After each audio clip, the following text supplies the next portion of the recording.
20వ వచనం నుండి. యాజకులు బూరలు ఊదగా ప్రజలు కేకలు వేసిరి. ఆ బూరల ధ్వని వినినప్పుడు ప్రజలు ఆర్భాటముగా కేకలు వేయగా ప్రాకారములు కూలెను. ప్రజలందరూ తమ ఎదుటకి చక్కగా పట్టణ ప్రాకారము ఎక్కి పట్టణమును పట్టుకునిరి. వారు పురుషులనేమి స్త్రీలనేమి చిన్నపిల్లలందరినీ, ఎద్దులను, గొర్రెలను, గాడిదలను, ఆ పట్టణంలోని సమస్తమును కత్తివాత సంహరించింది. చూడండి, ఇక్కడ పశువులను కూడా వదిలిపెట్టాల. చిన్నపిల్లలు, పెద్దలు, ఎద్దులు, గొర్రెలు, పురుషులు, స్త్రీలు, గాడిదలు, అసలు ఆ పట్టణంలో ఉన్నాయి మొత్తం. ఒక రకంగా చెప్పాలంటే పట్టణాన్ని పూర్తిగా నాశనం చేసేసారు. అక్కడ ఉన్న ఇండ్లు కానివ్వండి, అన్నిటినీ కూడా. ఎప్పుడు యాజకులు ఎప్పుడైతే 7వసారి వాళ్ళు తిరిగినప్పుడు, 7వసారి యాజకులు బూరలు ఊదినప్పుడు ప్రజలు కేకలు వేశారో, ఆ బూరల ధ్వని విన్నప్పుడు ప్రజలు ఆర్భాటముగా కేకలు వేయగా ప్రాకారము కూలెను. చూడండి, అసలు ఏంటండి, మనం కేకలేస్తే ప్రాకారం కూలిపోద్దా? మనం కేకలేస్తే కూలుద్దా లేదా అని ముందు మనం కేకలేయడమే మానేస్తాం. నా కేకలకి అది కూలేది అని అంటే ముందు మనకి ఏం లేదు చెప్పండి? విశ్వాసం లేదు.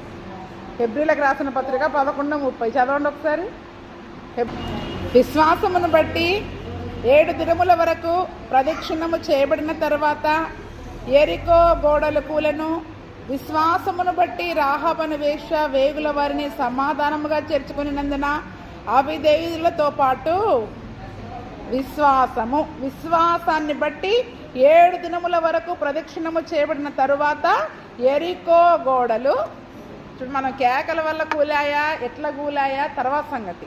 కానీ దేవుడు చెప్పినట్లు చేసి విశ్వాసం ఉంచాలి. దేవుడు చెప్పినట్లు నేను చేస్తే అది జరుగుద్ది అని నమ్మాలంతే. మనం ఇంకా అది చేస్తే నమ్ముద్దా, చేయకపోతే నమ్ముద్దా? ఇప్పుడు స్తుతి ఆరాధన మనం గట్టిగా మన స్వరం ఎత్తి చెయ్యాలి. నేను స్వరం ఎత్తి చేయకపోయినా దేవుడు వింటాడు అనుకుంటే అది వింటాడు, ఎలాగైనా వింటాడు. కానీ ఆ పని చేసే పని చేయాలనా లేదా? మన కంఠస్వరం ఆయనకి వినపడేటప్పుడు వినిపించాలి. వాక్యం చెప్పేటప్పుడు మాట్లాడొద్దంటే మాట్లాడతాం, అవునా? ఆరాధన చేసేటప్పుడు గొంతు తెరవండమ్మా అంటే స్వరాలు తెరవు. అంటే ఎప్పుడు మాట్లాడాలి, ఎప్పుడు సైలెంట్గా ఉండాలి? మనం ఏం చేస్తున్నాం? క్రమాన్ని తప్పిపోతున్నాం, అక్రమం చేసే వాళ్ళలాగా తయారైపోతున్నాం. మాట్లాడొద్దన్న 6 రోజులు మాట్లాడకుండా మౌనంగా ఉన్నారు.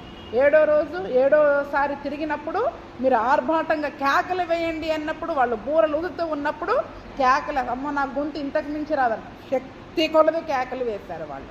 ప్రతి ఒక్కరు శక్తి కొలది దేవుని సన్నిధిలో మరి మనం కేకలు వేసినప్పుడే ఆ యొక్క కేకల వలననే యెరికో ప్రాకారాలు కూలిపోయాయి. ఆ బూరల ధ్వని విన్నప్పుడు మరి ప్రజలు ఆర్భాటం అంటే ఎలాగా? అసలు ఎంత పెద్ద శబ్దం చెప్పండి? భూకంపం రావాలి ఒక రకంగా. ఆర్భాటముతో, ప్రధాన దూత శబ్దముతో దేవుడు దిగొస్తాడని ఉంది. అంటే అంత ఆర్భాటముగా బూరలు, మేళ తాళాలు, ఎంత గొప్ప శబ్దం! ఎక్కడో దూరం వినిపిస్తూ ఉంటుంది, చూసారా? అంత మరి పరలోకంలో ఉన్న దేవునికి మన యొక్క ఆర్భాటంతో కేకలు వినపడాలి అంటే మనం కూడా ఎంత గొప్పగా కేకలు వేయాలి. కాబట్టి వాళ్ళు కేకలు వేశారు, ప్రాకారం కూలిపోయింది. ఏంటి, కేకలేస్తే కూలిపోద్దా అని కేకలేయకుండా ఉంటే అది కూలిపోదు. నువ్వు విశ్వాసంతో కేకలు వేయాలి. ఎలా కేకలు వేయాలి? నమ్మాలంతే. నన్ను కేకలేయమన్నాడు, నేను కేకలేయాలి. అది ఎలా జరుగుద్ది అనేది దేవుని చిత్తానికి విడిచిపెట్టేయాలి. ఈరోజు చాలామంది ఏంటంటే విశ్వాసం లేకుండా చేయమన్నవి చెయ్యరు, వద్దన్నవి చేస్తూ ఉంటారు. ఏం చేస్తూ ఉంటారు? చేయమన్నవి చెయ్యరు, వద్దన్నవి చేస్తూ ఉంటారు. కాబట్టే ఆ యొక్క అవిశ్వాసాన్ని బట్టే కార్యాలు జరగట్లేదు. యేసు ప్రభుల వారు కూడా చాలా చోట్ల అద్భుతాలు చేశారు, కానీ కొన్ని చోట్ల వారు అవిశ్వాసాన్ని బట్టి కార్యాలు చేయకుండా వెళ్ళిపోయారు. ఈరోజు మన జీవితంలో కూడా మన విశ్వాసాన్ని బట్టి ఏ కార్యమైనా జరుగుద్ది. కానీ మన అవిశ్వాసాన్ని బట్టి నిజంగా ఇలా అరిస్తే ఎక్కడ కార్యాలు జరుగుతాయా, ఇలా కేకలేస్తే జరుగుతాయా అని ఎవరో ఒకరు అనేటోళ్ళు ఉంటారుగా, వాళ్ళని పట్టుకొని ఇంకో నలుగురు కేకలేయకుండా ఉంటారు. జరగవు కార్యాలు జరగవు. ఇలాగే కష్టపడుతూ ఉంటాం, దేవుని నామానికి అవమానమే, మళ్ళీ దేవుడు ఏమీ చేయలేదు అంటాం. ఏమంటారు చెప్పండి? అందుకనే విశ్వాసమును బట్టి 7 దినములు వాళ్ళు ప్రదక్షిణము చేయబడిన తర్వాత యెరికో కోట గోడలు కూడా. ఈరోజు మనకి విశ్వాసం ఉంటే, విశ్వాసముతో ఈ కొండ వెళ్ళి సముద్రంలో పడునుగాక అంటే పడుద్దన్నారు. అది ఎంత విశ్వాసం? ఆవగింజంత విశ్వాసం ఉంటే చాలన్నాడు.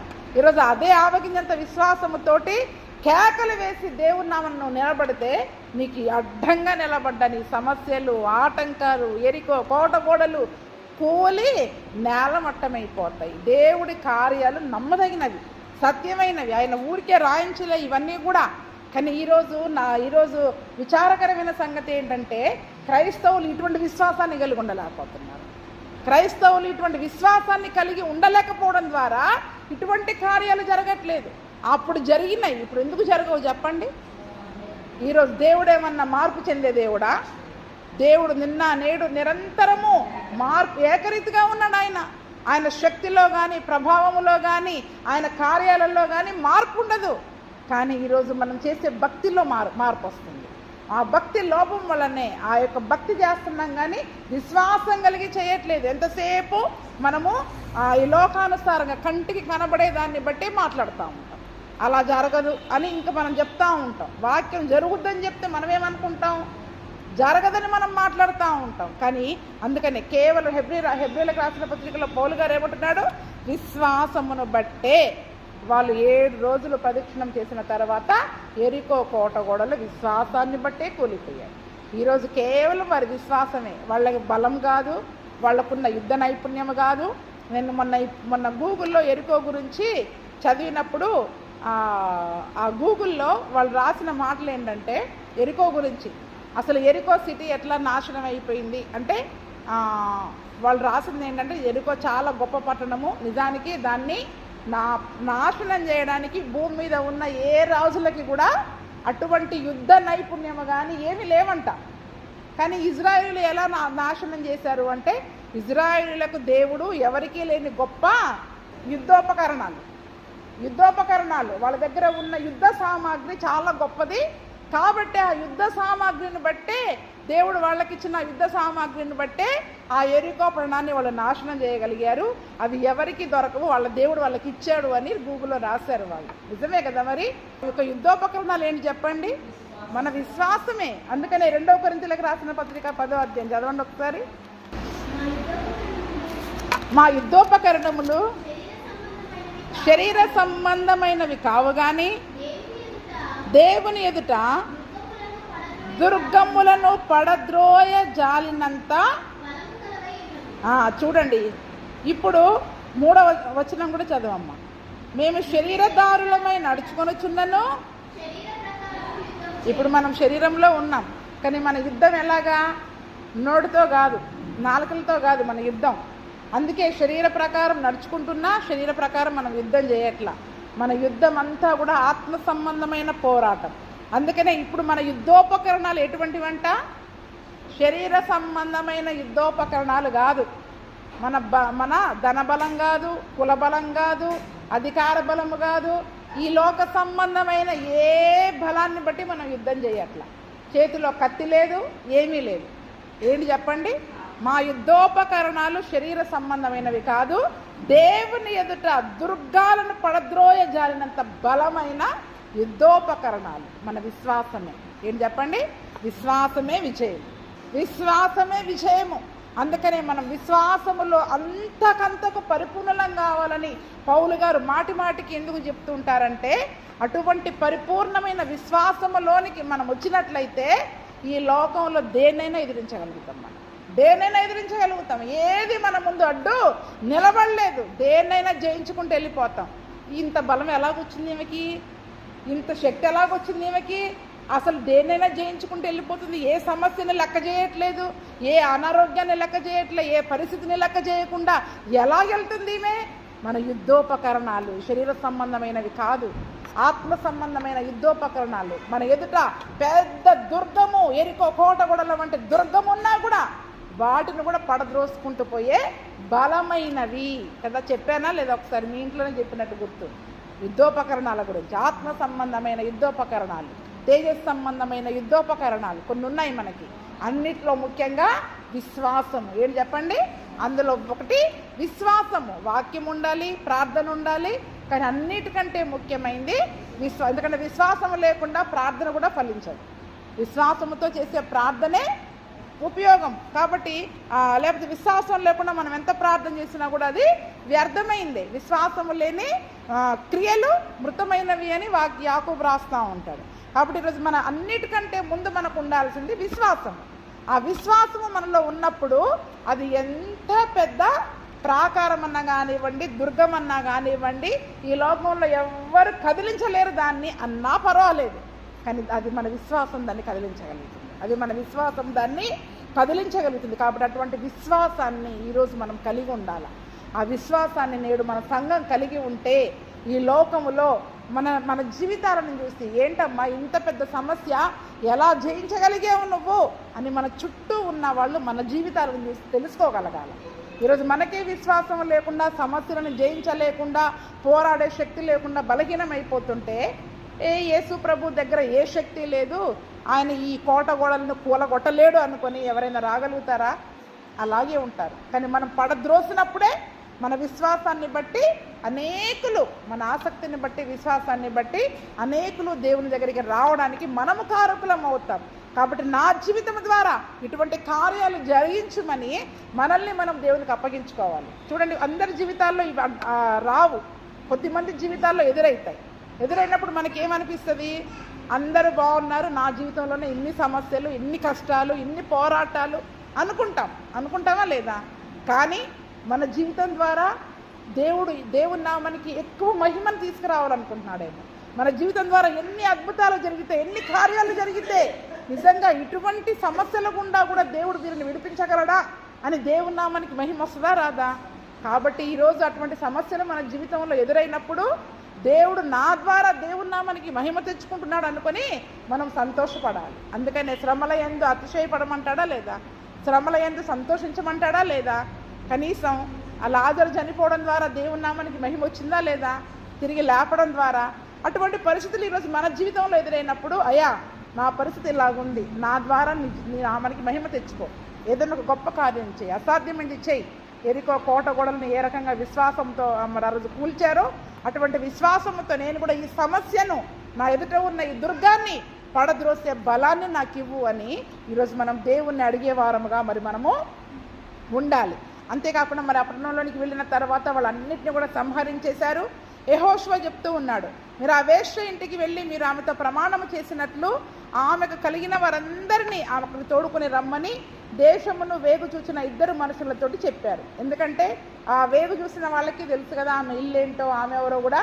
కాబట్టి వేగు చూసిన వాళ్ళకి ఏం చెప్పారు? ఆమె మీకు సహాయం చేసింది, మరి ఆ రాజుగారికి పట్టించకుండా మరి మీకు సహాయం చేసింది కాబట్టి ఆమెను ఆమెతో కూడా ఉన్న వాళ్ళందరినీ తీసుకొని రమ్మని చెప్పారు. అప్పుడు వేగుల వారు పోయి రాహాబును, ఆమె తండ్రిని, ఆమె తల్లిని, ఆమె సహోదరులను, ఆమెకు కలిగిన వారందరినీ వెలుపలికి తీసుకొని వచ్చిరి. ఆమె ఇంటి వారందరినీ వారు వెలుపలికి తోడుకొని ఇజ్రాయేలు పాలెము వెలుపట వారిని నివసింప చేసిరి. అప్పుడు వారు ఆ పట్టణమును దానిలోని సమస్తమును అగ్ని చేత ఏం చేశారంట? పట్టణంలోనిది ఏది తీసుకోవడానికి లేకుండా మొత్తం మంటలతో, అగ్నితోటి దాన్ని కాల్చివేశారు. ఆ కుటుంబానికి మరి వీరు ప్రమాణము చేసిన రీతిగా ఆ కుటుంబాన్ని మాత్రం వెలుపలికి తోడుకొని వచ్చి ఇజ్రాయేలు యొక్క పాలెములో మరి వారిని ఉంచారు. వెండి, బంగారు, ఇత్తడి పాత్రలను, ఇనుప పాత్రలను మాత్రమే యెహోవా మందిర ధనాగారంలో ఉంచిరి. ఇంకా దేన్ని ముట్టుకోవద్దు, ఇష్టమైన ఆజ్ఞ ఇచ్చాడు కాబట్టి అంతా కూడా అగ్నితో కాల్చివేశారు. రాహాబును వేశ్య ఎరికోను వేగు చూచుటకు యెహోషువ పంపిన దూతలను దాచిపెట్టి ఉండెను గనక అతడు ఆమెను, ఆమె తండ్రి ఇంటి వారిని, ఆమెకు కలిగిన వారిని అందరినీ బ్రతకనిచ్చెను. ఆమె నేటి వరకు ఇజ్రాయేలుల మధ్య నివసించుచున్నది. చూడండి, అక్కడ ఆ రాహాబును వేశ్య తప్ప, ఆమె కుటుంబము తప్ప ఆ ఎరికోలో ఏది కూడా మిగలలేదు. మొత్తం కూడా అగ్ని చేత కాల్చబడింది. అంటే నిజానికి రాహాబు కూడా, ఆమె కుటుంబం కూడా అగ్నిలో కాల్చబడవలసిన వారు. కానీ దేవుని ప్రజలకి ఆమె సహాయం చేయడం ద్వారా, దేవుని యందు ఆమె విశ్వాసం ఉంచడం ద్వారా సాక్ష్యం చెప్పింది కదా, మీ దేవుని ఎదుట ఎవరికైనా నిలబడే శక్తి లేదు, మీ దేవుడు చాలా గొప్ప, పైన ఆకాశం అందును దేవుడే, భూమి కింద కూడా మీ దేవుడు నిజమైన దేవుడు అయి ఉన్నాడని ఆమె నమ్మింది, సాక్ష్యం చెప్పింది. అందుకనే ఇప్పుడు హెబ్రీ 31లో ఏముంది? 11:31లో విశ్వాసమును బట్టి రాహాబును వేశ్య కూడా ఇజ్రాయేలుల మధ్య రక్షించబడింది ఆమె. అంటే ఆమె కూడా రక్షించబడడానికి కారణం ఏంటి? ఉగ్రతలో పాలు పొందకుండా విశ్వాసమే నమ్మింది కాబట్టి ఆ దినమున ఇజ్రాయేలీల మధ్యలో నివసించడానికి దేవుడు ఆమెను బ్రతికించాడు. మత్తయి సువార్త 10వ అధ్యాయము 41-42 వచ్చిన చదవండి. ప్రవక్త అని ప్రవక్తను చేర్చుకున్నవాడు ప్రవక్త ఫలము పొందును, నీతిమంతుడని నీతిమంతుని చేర్చుకున్నవాడు నీతిమంతుని ఫలము పొందును, మరియు శిష్యుడని ఎవడు ఈ చిన్నవారిలో ఒకరికి గిన్నెడు చన్నీళ్ళు మాత్రం త్రాగనిచ్చునో వాడు తన ఫలము పోగొట్టుకొనడని. ఇప్పుడు ఈ వాక్యం రాహాబు విషయంలో నెరవేరిందా లేదా? ప్రవక్త, దేవుని ప్రజలు, నీతిమంతులు అని ఆమె ఏం చేసింది? వాళ్ళని చేర్చుకుంది, కాపాడింది, రహస్యంగా వాళ్ళని క్షేమకరంగా వారి ఇంటికి పంపించింది. కాబట్టి ఎవరైతే నీతిమంతులను ఈ ప్రవక్తలను చేర్చుకుంటారో ఖచ్చితంగా దానికి మేలును ఫలాన్ని వాళ్ళు పొందుకుంటారు. ఈరోజు చాలామంది సేవకులను కానీ నీతిమంతులను కానీ క్రైస్తవులను కూడా చెప్పి చాలామంది ద్వేషించే వాళ్ళు ఉంటారు, ఇంటిలోనికి రానివ్వని వాళ్ళు ఉంటారు. కానీ ఎవరైనా సరే వీళ్ళు దేవుని ప్రజలు అని చెప్పి మనల్ని చేర్చుకున్నట్లయితే వారి కుటుంబాలలో కూడా దేవుడు వారికి ఫలాన్ని దయచేస్తాడంట. ఆ ఫలాన్ని వాడు దేవుడు దయచేస్తాడు. కాబట్టి ప్రవక్త అని, నీతిమంతుడని, అంతేకాదు శిష్యులలో ఎవరైనా సరే వీళ్ళు దేవుని శిష్యులు, దేవుని పరిచర్య చేసేవాళ్ళు అని చెప్పి కొన్ని చన్నీళ్ళు త్రాగడానికి ఇచ్చినా కూడా ఖచ్చితంగా ఫలం పోగొట్టుకుంటారు. కానీ రాహాబు ఎంత పరిచర్య చేసింది? వాళ్ళకి మిద్ద మీద దాచిపెట్టింది, వాళ్ళకి తినడానికి ఆహారం ఇచ్చింది, నీళ్ళు ఇచ్చింది, మళ్ళీ 3 రోజులకి సరిపడా ఆహారాన్ని ప్యాక్ చేసి వాళ్ళను అంటే వెతకడానికి వచ్చిన సైనికులను వేరే దారిలో పంపించి మీరు ఈ దారిలో వెళ్ళండి, 3 రోజుల వరకు అక్కడ మీరు క్షేమంగా ఉండి తర్వాత మీరు మీ ప్రాంతాలకు వెళ్ళండి అని వాళ్ళని చక్కగా వారికి కావలసిన క్షేమాన్ని ఆమె కలిగేటట్లుగా చేసింది. కాబట్టి ఆమె ఫలాన్ని పొందుకుంది. అక్కడ ఏం చేసింది చెప్పండి? ఒక అన్యురాలే, మోయాబీయురాలే. నిజానికి మోయాబీయులు ఎప్పటికీ కూడా వాళ్ళు దేవుని ప్రజలలో చేర్చబడడానికి అర్హులు కారు. కానీ ఆమె ఎలాగొచ్చింది చెప్పండి? అంతేకాదు ఇజ్రాయేలులలో ఆమెకు స్వాస్థ్యం కూడా వచ్చేసింది. ఇజ్రాయేలులలో షల్మాన్ అనే వ్యక్తిని, ఒక అధిపతిగా ఉన్న వ్యక్తిని ఆమె వివాహం చేసుకుంది. చూడండి, ఒక ఇజ్రాయేలుడైనా కూడా ఒక వేశ్య సరే ఆ పని మానేసినా కూడా ఆమెను చేసుకోవడానికి ఎంత మంచి హృదయం అయి ఉండాలి చెప్పండి. ఒక వేశ్యను అతను వివాహం చేసుకున్నాడు. మరి దేవుడు ఆ కుటుంబం ద్వారా ఎవరినిచ్చాడు? బోయజునిచ్చాడు. ఎవరినిచ్చాడు? బోయజునిచ్చాడు. బోయజుకి రూతును, అన్నిరాలైన రూతును భార్యగా ఇచ్చాడు. వారి సంతానము ద్వారానే యేసు ప్రభువు ఈ లోకానికి రావడానికి కారణమయ్యారు. చూడండి, ఒక విశ్వాసం ఎన్ని కార్యాలను చేస్తుందో. అర్హత లేని వారికి అర్హతనిస్తుంది. ఏంటది? దేవుని కృప. అర్హత లేని వారికి ఆమె విశ్వాసించింది, దేవుడు కృప చూపించాడు. ఈరోజు మనకి విశ్వాసం ఉంటే దేవుడు మన పట్ల కృప చూపిస్తాడు. ఆమెకి అంటే అసలు అర్హురాలు కాదు ఇజ్రాయేలులో చేర్చబడడానికి. కొన్ని చేర్చబడ్డం అంటే మన స్వాస్థ్యం కూడా ఇచ్చారు. అందుకనే ఆ దినమున మరి ఆ యొక్క రాహాబు జీవితంలో గొప్ప మేలును మరి ఆమె పొందుకున్నట్లుగా మరి మనం చూస్తూ ఉన్నాం. 26వ వచనం, ఆ కాలమున యెహోషువ జనుల చేత శపథము చేయించి వారికి ఇలాగ ఆజ్ఞాపించెను, ఎవడు యెరికో పట్టణమును కట్టించ పూనుకొనునో వాడు యెహోవా దృష్టికి వాడు దాని పునాది వేయగా దాని జ్యేష్ఠ కుమారుడు చచ్చును, దాని తలుపులను నిలవనెత్తగా వాని కనిష్ట కుమారుడు చచ్చును. యెహోవా యెహోషువకు తోడై ఉండని గనక అతని కీర్తి దేశమన్నంతటా వ్యాపించను. జనుల చేత ఏం చేశాడు? ప్రమాణం చేయించాడు, అందరితో శపథం చేయించాడు. ఎందుకంటే ఇంత అందమైన పట్టణం, చూడడానికి లోకానుసారంగా గొప్ప పట్టణం, చాలా బాగుంది, దీన్ని మళ్ళీ తిరిగి కడితే చాలా బాగుంటుంది అనే ఆలోచన ఎవరికైనా రావచ్చు. కాబట్టి దేవుడు ఒకసారి శపించి దాన్ని వద్దన్నాడంటే దాన్ని మళ్ళీ ఎవరు ముట్టుకోవడానికి వీలు లేదు. వీలు లేదు. కాబట్టి అందరితో ప్రమాణం చేయించాడు. ఏమని ప్రమాణం చేయించాడు? ఈ యెరికో పట్టణాన్ని ఎవరైనా కట్టాలనుకుంటే వాడు దేవుని దృష్టిలో శాపగ్రస్తుడు అయిపోతాడు.